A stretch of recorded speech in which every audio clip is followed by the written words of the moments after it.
Alright, it's been some time, but we're back. Welcome to Timeless Personal Growth and Development. Today, we're talking about preparing your kids for life. What kids need, what they need from their parents to be able to prepare them for the real world. And how a previous generation, my generation, millennial generation, wasn't necessarily prepared the best way. But that all depends on your parenting. That all depends on how you are raised. Every generation goes through different generations of parenting, a style of parenting. And I started rewatching that 70s show. And I'm watching and observing and I'm looking at Red Foreman, the dad. And this is a 1970s father. And it's a great portrayal of a 1970s father who had the authoritative presence of a dad. It was a dad that most likely fought in World War II, and then comes home from the war, and has his kids, and it's just that style of parenting, that style of fathering back in the 70s, which was very assertive, very disciplinarian, very strong, very authoritative. Now, in the 2020s, it's slightly different.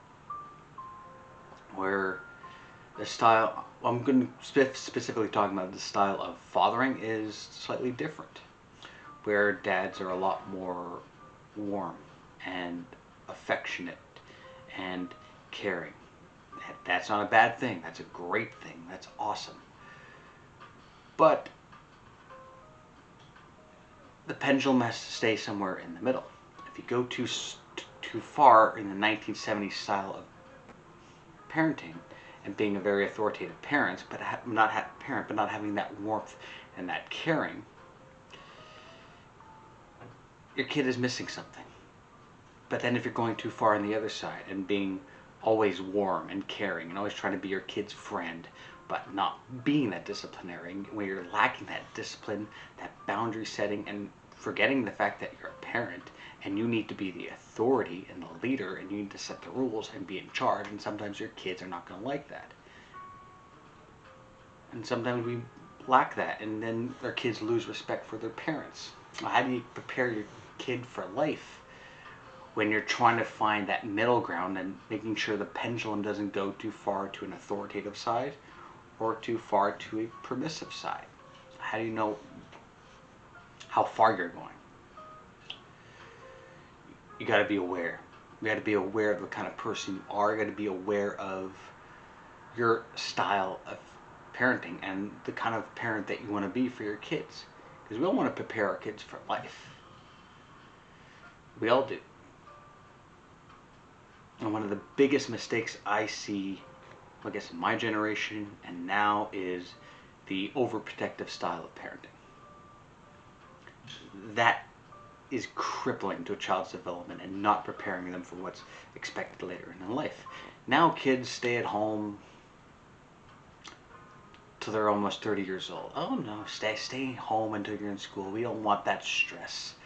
Now, have stress of you having to pay the bills and go get through school at the same time. That's not necessarily a bad thing. It's hard and stressful for your kids, but it's a great learning experience. I wasn't necessarily ready to move out into the real world when I was 22, 23. I needed to leave. I needed the experience. I wasn't ready, but that's okay if you're not ready. You know, you're a kid, you grow up, you graduate from high school, you go to school. You don't have to worry about bills because probably your parents are covering your bills, your parents are covering your schooling, everything's good. If you finish college, you go to university, but at the time you move out, you're 30 years old, you have no idea what the real world is like at 30 because you've been living at home protected by your parents for 30 years. You have no idea what the real world is like. You got into a program that's that promised you, oh, as soon as you graduate from this program, we're going to find you a job right when you're done. Nonsense. That is utter nonsense. That is a marketing strategy to bring young people into programs so they can make money. It's a marketing strategy. There is no, and parents need to tell their kids this. When you finish school and then you're on your own and you're living by yourself and you have to pay the bills and you haven't secured a job yet, secured a job in your field of what you spent like the last 5 years just studying for, that's hard. And that's a wake-up call, that when you finish school and then you move out on your own and you're paying the bills, nobody's there to bail you out. Nobody's going to be there to help you. It's on you, and that's what the real world is. The real world is going to be painful sometimes. And as parents, you got to prepare your kids for that. As parents, you need to be okay and purposely put your kids through difficult situations and let them know once you become an adult and go into the real world and leave the nest, it's going to be hard. It's going to be very difficult.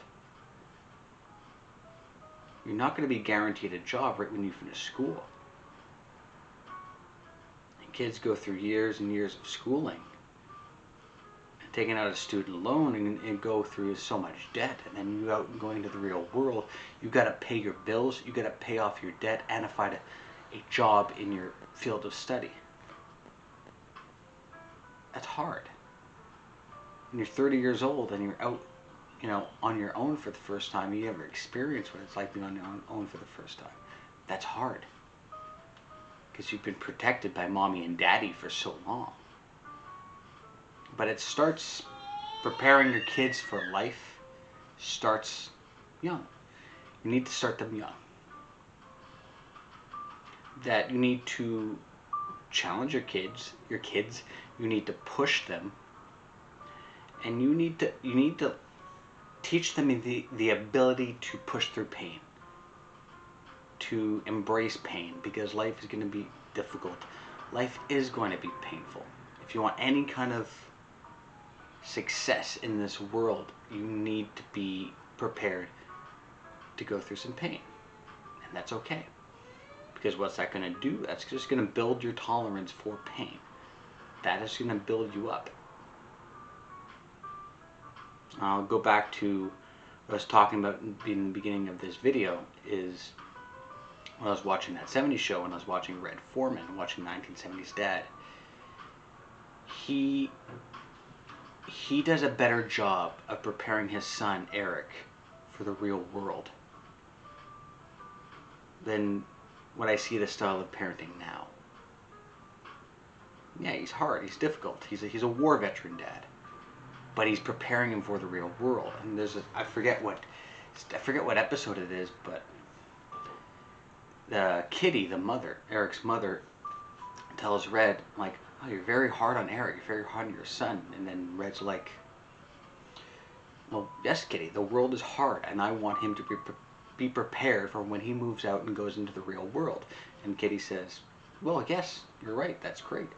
But wouldn't it be nice at the end of the day that he can come home to a place that's not hard and difficult? They're both right. Both parents are right. You need to prepare your kids for the hardships of the real world. But you also need to be comforting and allow your kids to come home to comfort that, knowing at the end of the day, when they've been out into that harsh world, they need to know that they can come home to love and comfort. They need to know the difference. And you need to prepare your kids, because you're not always going to be there to protect them forever. One day, as parents, we're not going to be there anymore. And hopefully our kids will be able to thrive on their own, because that's the purpose of having kids. We raise them, teach them skills, push them to leave the nest, and then that's it. And hopefully we've taught them enough that they can thrive and survive on their own, and they won't need us anymore. And on that note, thank you so much for watching. If you like this video, you can like and subscribe Time is personal growth and development. I'll see you all in the next one. Have a good one.